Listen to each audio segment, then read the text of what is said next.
Hey, someone asked me a while back, suppose you have created some nodes with a connectors package and connected them, and you've done it graphically so you don't know anything about those nodes. So how do you figure out what node connects to what? So let's go ahead and figure that out.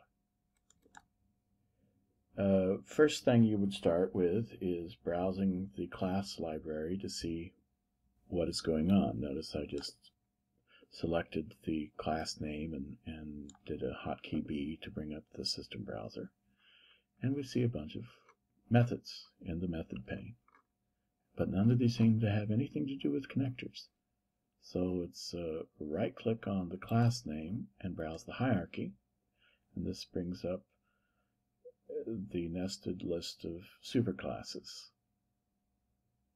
See curve morph inherits from this, etc. So, anything about connectors? Anything about connectors? I'm running out of patience. Anything? Nope. Anything? Too many to browse through. Oh my gosh. You know, I mean, geez. So let's go the hard route. Okay, so let's create 3 new nodes. Test A, test B, test C. And let's inspect one of them. There's our inspector. Do we see anything in the instance variables about connections? Nope, nothing. So let's make a connector and see if anything changes. Let's put it here so we can see all the instance variables as they go through. So let's make a connector. Connect A to B. That's the name of our variable from A to B. All right.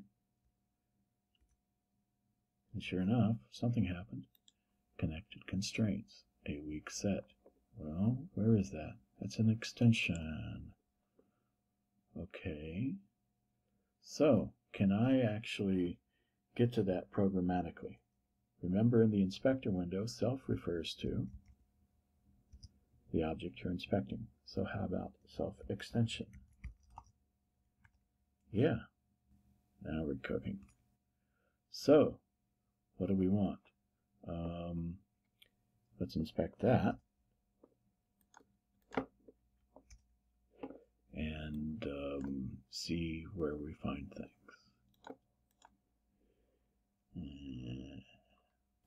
Other properties. Okay. And that's called other. So if it's other, we could just type other and print it, and it doesn't understand other.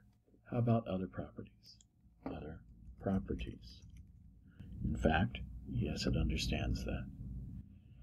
And we happen to know that it's a dictionary, so we could actually access, if we wanted, the dictionary entries. One of them is called connected constraints. Let's go ahead and do that.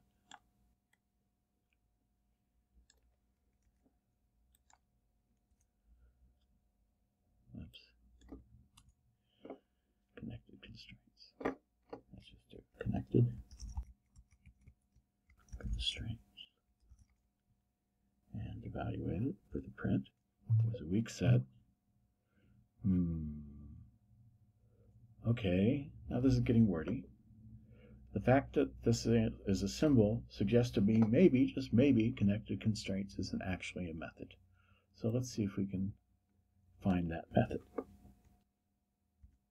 Sure enough, there is a method associated with morph, which answers the constraints that have me as an input. Okay, so if that is correct, then we can go ahead and say self connected constraints. And is this going to work? Looks like it did. Looks like it gives us pretty much the same thing. And at any descent in a weak set. Yeah, close to the same thing.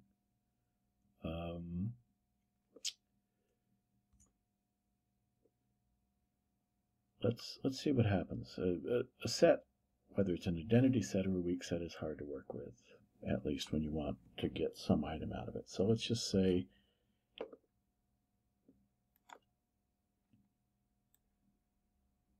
as array. Now we have an array of these things, and we can say first.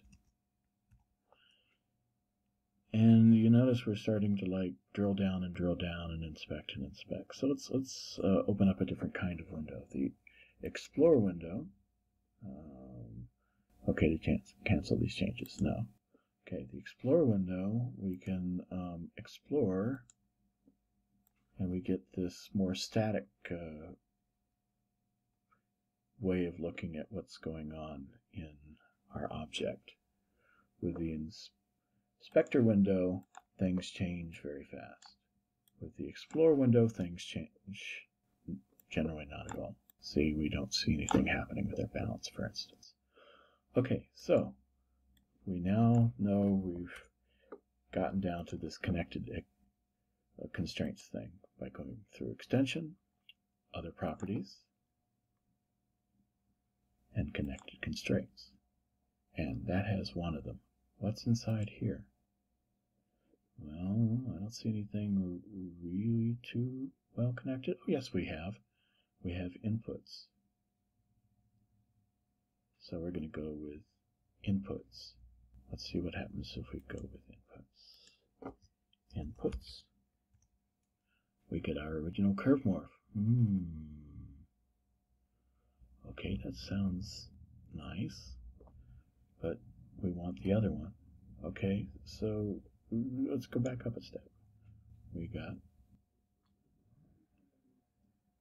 and we only have one thing here, a line constraint.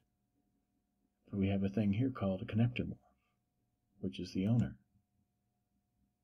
And the owner has two line constraints. Okay, let's try this instead.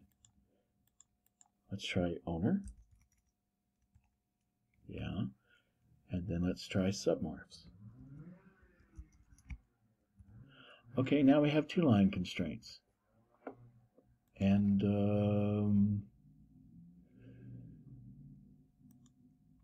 there's one. And there's the input, which is our original. But we want the other one. So let's see the other one. Input. Is that our second one? Yes, I believe it is. It's an ellipse morph. So let's go with submorphs second. Okay, and then what did we want again? We wanted the second one, we wanted inputs. Yeah, there's our second one. So now we have managed to go through this whole thing. You know what? That looks kind of cumbersome, true. So let's see if we can shorten down this reference. Okay, so what was the owner? The owner was our connected morph. Is there anything in connected morph? You know, there's constraints. So we could go through and try to grab constraints. Let's see if we can do that. We can go owner constraints.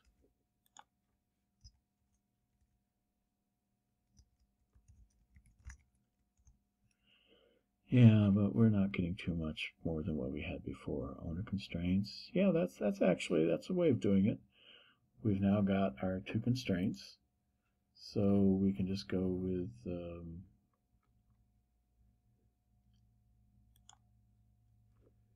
wait a minute, wasn't that a connected constraints? Yeah, we already had connected constraints. That sounds more enticing.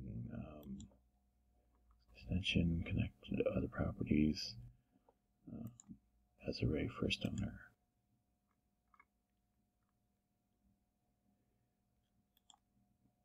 Owner. Constraints. Constraints. I don't even see connected constraints. But we actually can get it, so let's see. These constraints look important, so let's see if we can browse them. Okay, line in constraint morph, apply constraint. Nothing about connectors there. Well, there's a few things about connectors. But is it what we want? Let's see the hierarchy. Constraint morph. Anything about connectors? Connect to morph. Still not quite what I'm looking for, but now we're back at morphs again. Okay, so wait, did I see connectors there somewhere? Connections, empty connections, yeah. Connected to by, connected to, connected morphs. Answer all the morphs I have connected to. Okay, let's try this. Let's just go with connected morphs. And you know what? That refers to self. That's the original thingy. So let's just try this instead. Let's see if we can get this whole thing. Self connected morphs. It's an empty array. That's not it then. Well, how about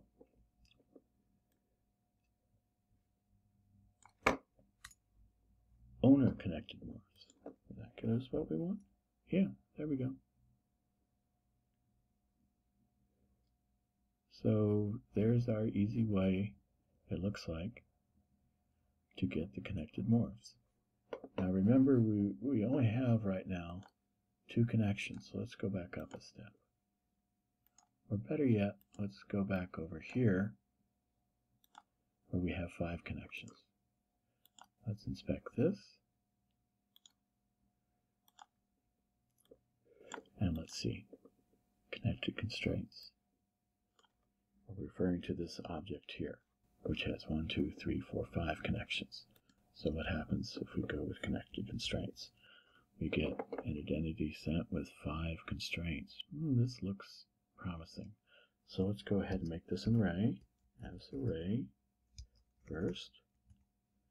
There's the first one, second one. So let's see if we can just go ahead and do this thing. As array first owner connected morphs. Yeah, we get our original morph, and then we get a second morph. So I'm guessing if we were to type in second, we would get our original morph and another morph. Sure enough,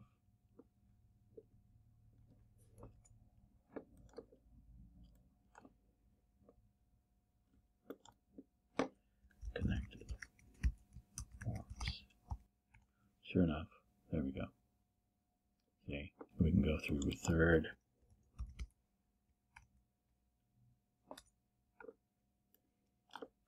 We could just iterate through this whole array, and one end would always be our original morph, and the other end would be the morph it's connecting to. So I think we found a winner.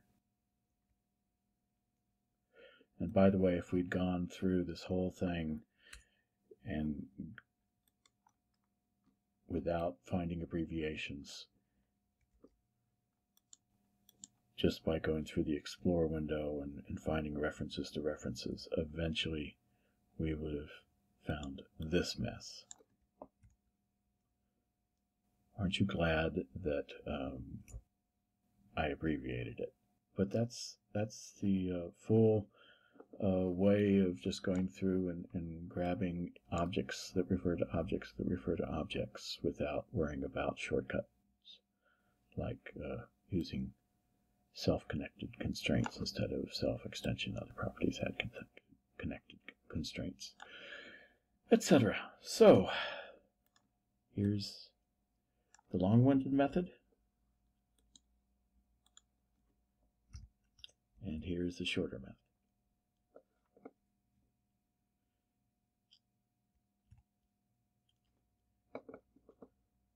And we could, oops, that doesn't work. So as you see, we can go through. So I personally prefer this method. It seems to be a little bit easier to work with. And if we want the second one, we just change that to a second, and the third to a third. Whereas with this, we have to go through and change this huge long line. So you see the difference, and you see two different ways eventually of coming to the same thing. I hope this helps.